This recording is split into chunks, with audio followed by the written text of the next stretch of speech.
Welcome to the third edition of Rams Quick Highlights. I'm Justin Prince. Today's edition is presented by Papa John's. Better ingredients, better pizza, Papa John's.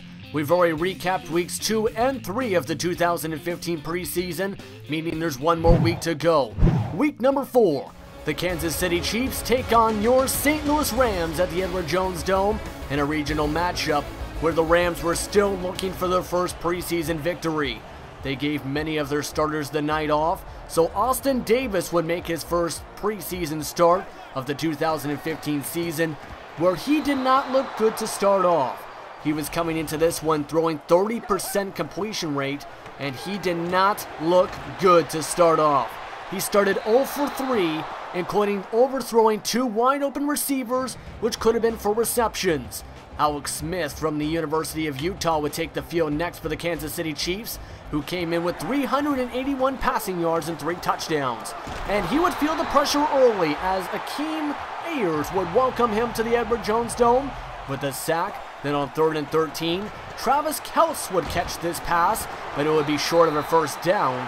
Both sides go 3-0 to start off their games.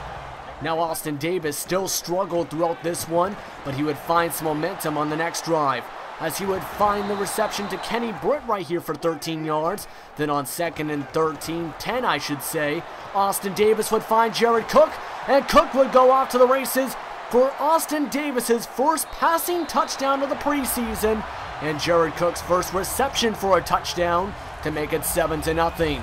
Kansas City would answer back on the next drive, as Smith on the play action with Jamal Charles would throw this one deep down the sideline to Kelce, and that goes down to the 29-yard line. Smith started 5 for 5 and would only get better.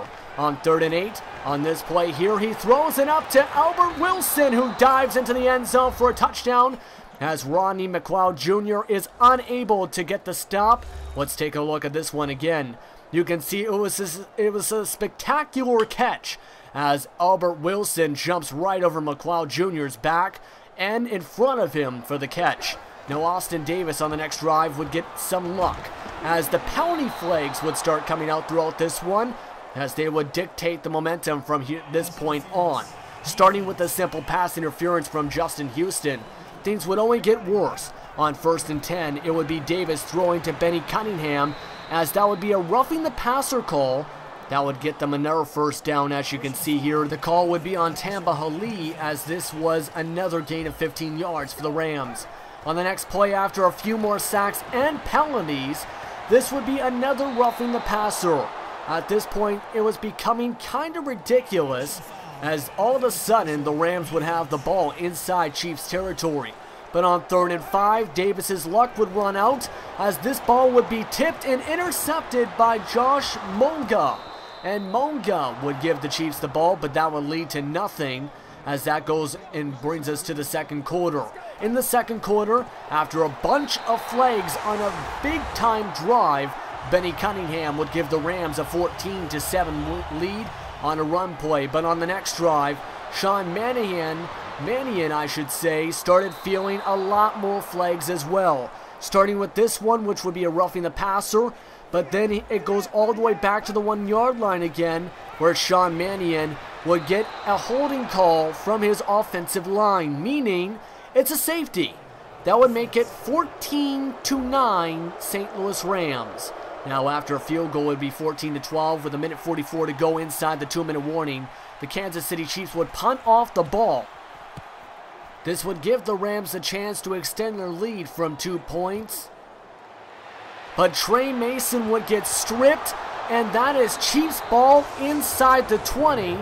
But on the next play, Chase Daniel, the backup quarterback for the Chiefs, would have all the time in the world but get picked off by TJ McDonald.